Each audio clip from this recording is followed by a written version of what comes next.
Hi everyone, welcome to funnest home. अगर आप अपने घर में इंडोर प्लांट्स ऐड करना चाहते हैं और आप एक बिगिनर हैं तो ये वीडियो आपके लिए है, क्योंकि मैं इस वीडियो में बहुत ही सिंपल तरीके से आपको टॉप 10 अमेजिंग इंडोर प्लांट्स के बारे में बताने वाली हूँ जो आपकी घर की ब्यूटी को बढ़ाएंगे, साथ ही आपके इंडोर एयर को भी प्यूरिफाई करेंगे और वास्तु के अकॉर्डिंग भी ये प्लांट्स बहुत ही शुभ माने जाते हैं। और सबसे ख़ास बात ये है कि ये बहुत ही लो मेंटेनेंस प्लांट है। तो इस वीडियो को सिंप्लीफाई करने के लिए मैंने इस वीडियो को 3 पार्ट्स में डिवाइड कर दिया। सबसे पहले पार्ट में हम डिस्कस करेंगे टॉप 10 इंडोर प्लांट्स के बारे में। फिर हम बात करेंगे कि प्लांट्स खरीदने से पहले आपको किन किन बातों का ध्यान रखना होगा, और सबसे लास्ट में हम बात करेंगे कि इन सारे प्लांट्स की आपको कैसे टेक केयर करनी है। So without any further delay let's get started. तो सबसे पहला प्लांट है स्नेक प्लांट। आप मेरे पीछे देख सकते हैं, ये है स्नेक प्लांट। स्नेक प्लांट मेरा फेवरेट प्लांट है क्योंकि ये बहुत ही लो मेंटेनेंस प्लांट है और इसकी अच्छी बात ये है कि अगर आप बहुत दिनों तक इसमें पानी डालना भी भूल जाते हैं तो ये इसे कोई फ़र्क नहीं पड़ता है, ये तब भी अच्छे से ग्रो करता है, तब भी अच्छे से सर्वाइव कर जाता है। अब जब बात आती है इसमें वाटरिंग की, तो आप इसमें हम दूसरे प्लांट्स के साथ क्या करते हैं, दूसरे प्लांट के पॉट में हम तब तक वाटर करते हैं जब तक कि उसका वाटर ड्रेन आउट नहीं हो जाता है। लेकिन इस प्लांट में हमें तब तक वाटर नहीं करना है, हमें सिर्फ इतना पानी डालना है कि इसकी टॉप सॉइल और जस्ट हाफ पॉट वेट हो। तब तक नहीं करना है कि इसका पानी ड्रेन आउट हो जाए, अदरवाइज इसमें रूट रॉटिंग का इश्यू हो सकता है। तो ये एक ऐसा प्लांट है जिसे बहुत ज़्यादा पानी की ज़रूरत नहीं होती है। और सबसे अच्छी बात ये है कि ये one of the best air purifying plant है। और दूसरी अच्छी बात यह है कि इसमें बहुत ज़्यादा बड़े पॉट्स की भी आपको ज़रूरत नहीं होती है। जैसे मैंने तो एक बड़ा पॉट रखा है, डायरेक्टली इसी में ही प्लांट ग्रो किया है, लेकिन आप चाहें तो इसमें बहुत छोटा सा पॉट भी लगा सकते हैं, क्योंकि बहुत छोटे पॉट में भी ये बहुत अच्छे से और बहुत टॉल ये ग्रो करता है। और एक और पॉइंट मैं आपको बताना चाहूँगी कि आप जब भी इसे परचेस करें तो इसे एक मीडियम साइज़ का परचेस करें, क्योंकि इसका ग्रोथ बहुत स्लो है।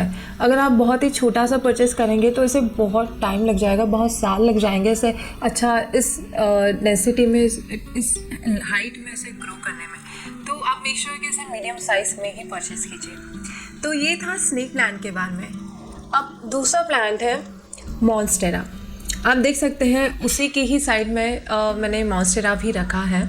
हम मॉन्स्टेरा 2 टाइप्स के आते हैं, उसमें अलग अलग टाइप्स की लीव्स होती हैं। एक तो उसके लीव्स के बीच में होल्स रहते हैं, दूसरा इसकी बहुत ब्रॉड लीव्स होती है और उसमें कट्स होते हैं। तो ये दोनों प्लांट एक स्टेटमेंट प्लांट की तरह काम करते हैं। आपकी घर के किसी भी कोने में अगर आप कॉर्नर पे अगर आप रखते हैं तो ये एक फोकल पॉइंट क्रिएट कर सकता है। इसकी लीव्स की वजह से ये बहुत ही एक डेकोरेटिव प्लांट कहलाता है और इसे मेंटेन करना भी बहुत आसान है। मॉन्स्टेरा को आप एक मॉन्स्टेरा मनी प्लांट की तरह होता है, तो इसे आप पानी में भी ग्रो कर सकते हैं और चाहे तो पॉट में ही मॉस्टिक लगा के उसको एक हाइट दे सकते हैं। तो अब बात आती है इसको जब वाटर करने की, तो इसमें आप जैसे ही इसका टॉप सॉइल ड्राई हो जाए तब आप इसमें इमीडिएटली वाटर कर दीजिए। अगर आप वाटर नहीं करते हैं, 2-3 दिन तक ऐसे ही ड्राई रहता है तो इसकी जो लीव्स है वो येलो हो जाती है और गिर जाती है। तो आपको बस इसी चीज़ का ध्यान रखना है इसमें। Third is areca palm. Areca palm भी मॉन्स्टेरा की जैसे ही एक फोकल पॉइंट क्रिएट कर सकता है रूम के किसी भी कॉर्नर में। और क्योंकि ये बहुत ही, आपने अरेका पाम बहुत आउटडोर में बहुत देखे होंगे और इंडोर में भी इसे बहुत ही अच्छा माना जाता है। ये भी एक एयर प्यूरिफाइंग प्लांट है और इसका जो लीव्स होता है बहुत ही यूनिक और बहुत ही बड़ा होता है। इसके कारण ये बहुत ही एक अच्छा डेकोरेटिव प्लांट होता है।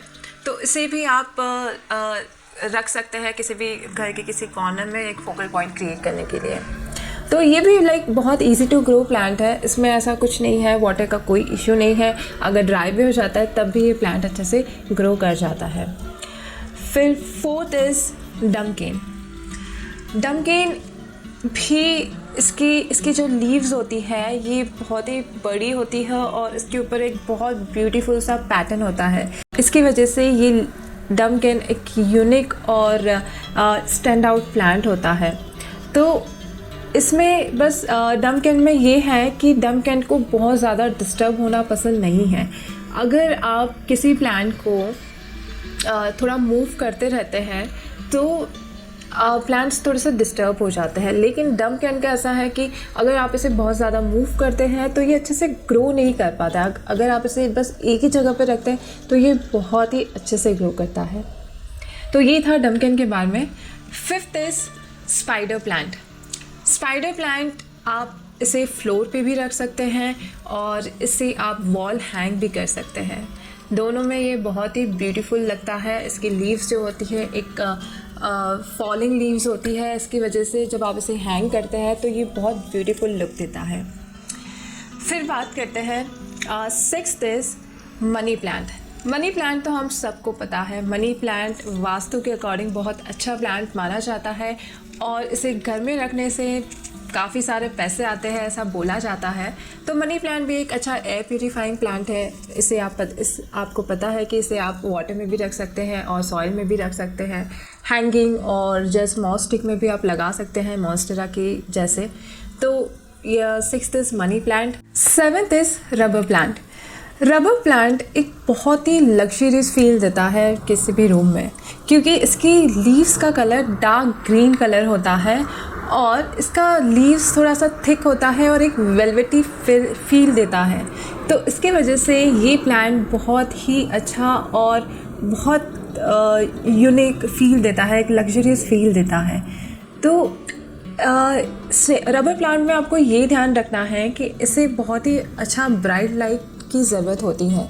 तो आप मेक श्योर कीजिए कि इसे आप वहाँ रखिए, एकदम विंडो के पास रखिए या बालकनी डोर के पास रखिए, जहाँ इसे अच्छे से ब्राइट इंडोर लाइट मिलती रहे। तो मैं जितने भी प्लांट्स के बारे में बता रही हूँ आपको, ये सारे प्लांट्स बहुत ही ईजी टू ग्रो प्लांट्स हैं और इसके बारे में हम आगे बात करेंगे, इसकी टेक केयर कैसे करनी है। Eighth is jade plant.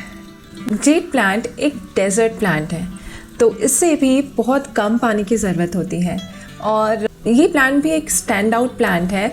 और जब आप किसी भी प्लांट के साथ इसे रखते हैं तो ये स्टैंड आउट करता है। इसकी स्टेम बहुत थिक होती है, उसकी लीव्स भी बहुत थिक होती है और जब ये ग्रो करता है तो एक फ्लावर की तरह एक बहुत ही अच्छा सा एक बंच दिखता है जब ये बुशी हो जाता है। तो ये प्लांट भी मेरा सबसे फेवरेट प्लांट है। आप देख सकते हैं कि जब मैं इसे इनिशियली लाई थी तब ये बहुत छोटा सा था, अब ये बड़ा होके कितना ब्यूटीफुल लग रहा है। Ninth is fiddle leaf. Fiddle leaf भी आप रूम के किसी भी कॉर्नर में रख के एक फोकल पॉइंट क्रिएट कर सकते हैं, अरेका और मॉन्स्टेरा प्लांट्स की तरह, क्योंकि ये भी अरेका पाम की तरह टॉल प्लांट है। और इसकी खास बात ये है कि ये ह्यूमिडिटी को रिमूव करता है। जब कभी भी आपके घर में ज़्यादा ह्यूमिडिटी हो और ह्यूमिडिटी की वजह से मोल्ड्स या फंगस की प्रॉब्लम हो और जिससे भी ब्रीदिंग की प्रॉब्लम हो, तो आप इस फिडल लीफ प्लांट को अपने घर में ज़रूर ऐड कीजिए। 10th is T plant and croton. तो ये दोनों अलग अलग प्लांट्स हैं, लेकिन मैं एक ही में बता रही हूँ क्योंकि ये एक कलरफुल प्लांट्स हैं। तो ये आपके ग्रीनरी में एक कलर ऐड करेंगे और पॉप आउट करेंगे, बहुत ब्यूटीफुल लगेंगे। आप भी इसे ऐड कर सकते हैं अपनी लिस्ट में।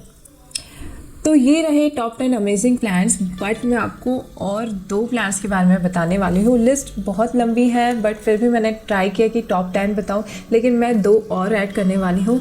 एक 11th is peace lily. Peace lily जब ये इसका फ्लावर ग्रो करता है, वाइट फ्लावर, ये बहुत ब्यूटीफुल लगता है। And 12th is English ivy. तो इंग्लिश आइवी भी एक अच्छा डार्क कलर इसका लीफ होता है और ये भी बहुत ब्यूटीफुल लगता है। तो ये रहे सारे इंडोर प्लांट्स की लिस्ट जो आप अपने घर में ऐड कर सकते हैं, अपने घर को बहुत ब्यूटीफाई कर सकते हैं।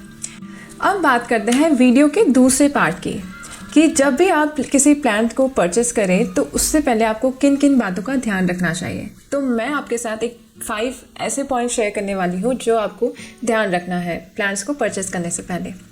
तो पहला है, क्या जो भी प्लांट्स आप परचेस कर रहे हो क्या वो प्लांट किड्स और पेट्स फ्रेंडली है, क्योंकि कुछ प्लांट्स पॉइजनस होते हैं और अगर ह्यूमन बीइंग या पेट्स एनिमल्स उन्हें कंज्यूम कर लेते हैं तो उन्हें वो टेम्प्रेरी हार्म कर सकते हैं। तो इसकी वजह से हमें ये ध्यान रखना है। तो जो मैंने आपको लिस्ट बताई है इन सारे प्लांट्स में से जो टॉक्सिक प्लांट है वो है dumb cane, snake plant and English ivy, peace lily and money plant. तो ये प्लांट्स टॉक्सिक और पॉइजनस प्लांट्स हैं। तो आप मेक श्योर कीजिए या तो आप इन प्लांट्स का अवॉइड कीजिए या तो आप इन प्लांट्स को ऐसे हाइट पे रखिए जहाँ तक ये पहुँच नहीं पाए। दूसरा पॉइंट है कि आप जो प्लांट्स खरीद रहे हैं क्या वो प्लांट लो मेंटेनेंस है और हाई मेंटेनेंस है। अब वैसे तो सारे प्लांट्स लो मेंटेनेंस ही होते हैं, लेकिन किसी किसी प्लांट्स में बग्स का इशू होता है, इंसेक्ट्स का काफ़ी इशू होता है। तो आप देख सकते हैं जैसे स्नेक प्लांट हो गया, स्नेक प्लांट में इतना ज़्यादा बग्स का प्रॉब्लम नहीं होता है, तो आप वो परचेज़ कर सकते हैं। लाइक अरेका पाम में, डमकेन में और टी प्लांट में, इनमें थोड़ा सा इंसेक्ट्स का या मिली बग्स का थोड़ा सा इशू होता है, लेकिन बहुत ज़्यादा इशू नहीं होता है। आपको बस ये ध्यान रखना है कि प्लांट्स को आपको थोड़ा सा डिस्टेंस पे रखना है। प्लांट्स आपस में चिपकने नहीं चाहिए, टकराने नहीं चाहिए, क्योंकि वो बग्स एक दूसरे में ट्रांसफ़र हो सकते हैं। इतनी मेजर प्रॉब्लम नहीं है, लेकिन फिर भी अगर आप चाहते हैं कि आपको बिल्कुल भी ऐसे ज़्यादा परेशान नहीं होना पड़े बग्स के कारण, तो आप ऐसे ही प्लांट्स चूज़ कीजिए लो मेंटेनेंस है और जिसमें ज़्यादा बग्स का प्रॉब्लम नहीं होता है। तो ये लेस बग्स प्रॉब्लम, ये तीसरा पॉइंट है। चौथा पॉइंट है कि क्या आपके रूम में इनफ लाइट, इनडायरेक्ट लाइट आता है, क्या आपका रूम वेल लिट एरिया है। वेल लिट का मतलब है कि ऐसा रूम जिसमें आपको दिन में आर्टिफिशियल लाइट की ज़रूरत नहीं पड़े, तो वो रूम एक वेल लिट रूम कहलाता है। तो इस रूम में आप कोई भी प्लांट रख दीजिए, वो बहुत अच्छे से सर्वाइव करेंगे, कोई भी इंडोर प्लांट। अब जब भी कभी आप नर्सरी जाते हैं कोई भी प्लांट्स परचेज़ करने के लिए, तो जो सेलर होते हैं आपको कई बार वो प्लांट्स सेल करने के लिए रॉन्ग इन्फॉर्मेशन दे देते हैं। तो इसीलिए आपको इन बातों का ज़रूर ध्यान रखना होगा। तो कभी कभी वो बोलते हैं कि हाँ ये प्लांट लो या ज़ीरो लाइट में भी सर्वाइव कर जाते हैं, लेकिन मैंने खुद कुछ प्लांट्स के साथ मैंने खुद एक्सपेरिमेंट किया है, तो वो फेल हो गए थे और वो प्लांट्स सर्वाइव नहीं कर पाए थे। तो ऐसे कोई प्लांट्स नहीं होते हैं जो ज़ीरो और लो प्लांट में सर्वाइव करें। अगर आपको रखना ही है तो आपको उन्हें बार बार एक ब्राइट लाइट में भी कुछ दिनों में आपको उन्हें रखना पड़ेगा कि ताकि वो अच्छे से सर्वाइव करें। लास्ट पॉइंट इज़, क्या वो प्लांट्स फास्ट ग्रोइंग प्लांट है और स्लो ग्रोइंग प्लांट्स हैं। जैसे मैंने स्नेक प्लांट के बारे में बताया था कि ये स्लो ग्रोइंग प्लांट है, तो आप इसे थोड़ा मीडियम साइज़ का परचेज़ कीजिए। और जैसे कोई फास्ट ग्रोइंग प्लांट है तो आप उसे छोटा भी परचेज़ कर सकते हैं। जब वो आपके सामने बड़ा होता है तो आपको उसे देखने में, बड़े होते हुए देखने में बहुत अच्छा लगता है। तो ज़्यादातर प्लांट्स तो फास्ट ग्रो करते हैं, बस एक स्नेक प्लांट है जिसका ग्रोथ थोड़ा कम है, वो थोड़ा स्लो ग्रो करता है। तो ये थे 5 पॉइंट्स जो आपको किसी भी प्लांट को परचेज़ करने से पहले ध्यान रखना है। अब वीडियो के तीसरे पार्ट के बारे में बात करते हैं, वो है कि इन प्लांट्स की कैसे टेक केयर करना है। तो अब जब बात आती है इनकी टेक केयर की, तो सारे प्लांट्स के लिए कुछ कॉमन थंब रूल्स होते हैं, वही आपको सारे प्लांट्स में फॉलो करने हैं। तो सबसे पहला पॉइंट है, जब बात आती है प्लांट्स को वाटरिंग करने की, तो कई सारे लोग बोलते हैं कि प्लांट को हम 1 डे में और 2 डेज़ में, 3 डेज़ में, 4 डेज़ में हम वाटर करते हैं, लेकिन प्लांट्स को वाटरिंग करने का तरीका उनके डेज़ के ऊपर डिपेंड नहीं करता है। अलग अलग प्लांट अलग अलग टाइम पे ड्राई होते हैं, डिपेंड करता है कि किस में कितना वो मॉइस्चर रिटेन करके रखते हैं या उनके सॉइल मिक्सचर में क्या क्या ऐड है। लाइक कोकोपीट अगर ऐड है तो वो मॉइस्चर रिटेन करते हैं, तो इसकी वजह से वो प्लांट ज़्यादा दिनों में वो ड्राई होते हैं। तो मैं इतना डीप में नहीं जाऊँगी, मैं बस आपको सिर्फ एक सिंपल थंब रूल बताऊँगी कि आपको प्लांट में कब वाटर करना है। आपको प्लांट में तभी वाटर करना है जब भी आपके प्लांट की टॉप सॉइल ड्राई हो जाए।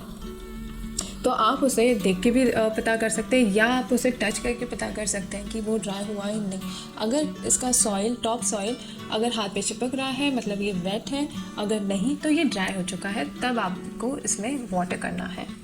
तो ये थंब रूल, हर प्लांट में यही थंब रूल फॉलो होगा। दूसरा पॉइंट है कि आपको किसी भी प्लांट को, किसी भी इंडोर प्लांट को वेल लिट एरिया में ही रखना है। अगर आपको भले गार्डनर भी बोलते हैं कि ये ज़ीरो लाइट या लो लाइट में भी सर्वाइव कर जाएंगे, तो वो थोड़ा रॉन्ग इन्फॉर्मेशन आपको देंगे सेल करने के लिए। बट आप अगर चाहें तो आप खुद एक्सपेरिमेंट कर सकते हैं, लेकिन किसी भी प्लांट को ब्राइट लाइट की ज़रूरत होती है। तीसरा थंब रूल है कि जब भी आप नर्सरी से किसी प्लांट को लाएं तो आप उसे इमीडिएटली ट्रांसप्लांट नहीं करें, क्योंकि ट्रांसप्लांट करने से सबसे पहले तो जब प्लांट नर्सरी से हमारे घर पे आते हैं तो उन्हें एक एनवायरमेंटल शॉक लगता है, उनकी जगह चेंज होती है, तो उसमें एडजस्ट करने के लिए उन्हें टाइम लगता है। तो जब अगर हम इसका रीपॉटिंग करते हैं इमीडिएटली तो इसकी रूट्स भी डिस्टर्ब हो जाती है, तो इसे ग्रो करने में, रिवाइव करने में बहुत टाइम लग जाता है। तो अगर आप नर्सरी से ही इसे रिपोर्ट करके ला रहे हैं तो देन इट्स कम्प्लीटली फ़ाइन, लेकिन अगर आप खुद रिपोर्ट कर रहे हैं घर पे आके तो आप मेक श्योर कीजिए कि 15 डेज़ to 1 month बाद ही आप इसे रिपोर्ट कीजिए। फोर्थ थंब रूल इज़ कि आप इसे किसी भी प्लांट को ज़्यादा मूव नहीं कीजिए। मैं आपको पहले भी बता चुकी हूँ, स्पेशली डम्किन को। तो जब वो अगर अपने प्लेस पे रहते हैं तो वो बहुत ही अच्छे से सर्वाइव करते हैं, बहुत अच्छे से ग्रो करते हैं। फिफ्थ पॉइंट इज़ कि आप वैसे तो मैं ये बता चुकी हूँ, आप किसी भी प्लांट्स को थोड़ा एक दूसरे से दूर रखिए, एक दूसरे से टच नहीं होनी चाहिए, ताकि बग्स और इंसेक्ट्स एक दूसरे में ट्रांसफ़र नहीं हो। सिक्स्थ थंब रूल इज़ कि आप जब भी रीपॉटिंग करते हैं तो मेक श्योर कीजिए कि आपका जो पॉट है वो क्लीन हो। क्लीन मतलब कि उसमें कोई आप उसे अच्छे से वॉश कर लीजिए, और आपको अगर मेक श्योर करना है कि उसमें किसी भी तरह की इम्प्योरिटीज़ ना हो तो आप उसे हाइड्रोजन पेरोक्साइड से भी क्लीन कर सकते हैं रीपॉटिंग करने से पहले। तो ये जो भी अगर इम्प्योरिटीज़ होगी वो उसे किल कर दे। और अगर आपको किसी भी प्लांट में अगर लाइक इंसेक्ट्स वगैरह ना हो तो उसके लिए आप नीम का यूज़ कर सकते हैं। जो बिटर नीम आता है उसकी जो लीव्स है आप टॉप के बॉटम में बिछा सकते हैं, उसके बाद उसके ऊपर आप सॉइल डाल सकते हैं। तो जो भी सॉइल मिक्सचर होता है अलग अलग प्लांट्स के लिए थोड़ा अलग अलग मिक्सचर रेडी करना होता है। किसी प्लांट को ज़्यादा मॉइस्चर पसंद होता है, किसी को कम पसंद होता है। तो ये चीज़ आप गार्डनर से पूछ सकते हैं कि किस प्लांट में कितना ज़्यादा कौन कौन सी चीज़ें मिक्स करनी है, सॉइल मिक्सचर में क्या क्या ऐड करना है। और सबसे लास्ट पॉइंट है कि आप प्लांट्स की ओवर टेक केयर ना करें। ये अक्सर होता है कि जब भी हम नए प्लांट्स लेकर आते हैं, इनिशियली मैं भी यही करती थी कि अपने प्लांट्स की ओवर टेक केयर करती थी। तो ओवर टेक केयर करने से भी लाइक कभी कभी वो प्लांट्स ठीक से ग्रो नहीं कर पाते हैं, डिस्टर्ब हो जाते हैं, बहुत ज़्यादा वाटरिंग कर देते हैं या उन्हें बहुत ज़्यादा मिस्ट कर देते हैं। तो ये सब नहीं करना है। तो जब मिस्ट की बात आती है तो आपको रेगुलरली प्लांट्स को मिस्ट करना चाहिए। जब भी लाइक बहुत फ्रीक्वेंटली नहीं करना चाहिए, लेकिन जब भी आप इन प्लांट्स पे डस्ट देखें तो आप उन्हें वाटर से क्लीन कीजिए, स्प्रे कीजिए उसके ऊपर, ताकि इसके ऊपर की जो डस्ट है वो क्लीन हो जाए और ये अच्छे से इनकी लीव्स अच्छे से फूड प्रोड्यूस कर सकें। और सबसे लास्ट पॉइंट है इसकी आप अगर लाइक वैसे तो कोई प्रॉब्लम नहीं है, लेकिन अगर आप किसी भी प्लांट को अगर बेडरूम में रखते हैं तो आप थोड़ा सा अपने जहाँ पे आपका बेड है थोड़ा बेड से आप दूर रख सकते हैं, कि ताकि अगर उसमें अगर कोई इंसेक्ट्स वगैरह भी हो तो वो आपके पास नहीं आए। तो वैसे तो कोई प्रॉब्लम नहीं है, लेकिन मेक श्योर करने के लिए आप थोड़ा सा दूर रख सकते हैं। तो ये थे प्लांट्स को मेंटेन करने के कुछ कॉमन थंब रूल्स जो आप हर प्लांट्स में फॉलो कर सकते हैं। तो आई होप आपको ये वीडियो अच्छा लगा होगा, आपके लिए बहुत हेल्पफुल रहा होगा। और नए इस प्लांट की सीरीज़ का मैं पार्ट 2 भी लेकर आने वाली हूँ, जिसमें आपको मैं इन प्लांट्स से आपके रूम को आप कैसे डेकोरेट कर सकते हैं उसके बारे में बताने वाली हूँ। तो आप मेरे साथ बने रहिए, मेरे चैनल को सब्सक्राइब कीजिए, like share and bell icon को क्लिक कीजिए, ताकि जब भी हम हमारा नया वीडियो लेकर आए तो आपको उसकी अपडेट मिलती रहे। वीडियो देखने के लिए थैंक यू सो मच। मिलते हैं नेक्स्ट वीडियो में। Till then bye, take care.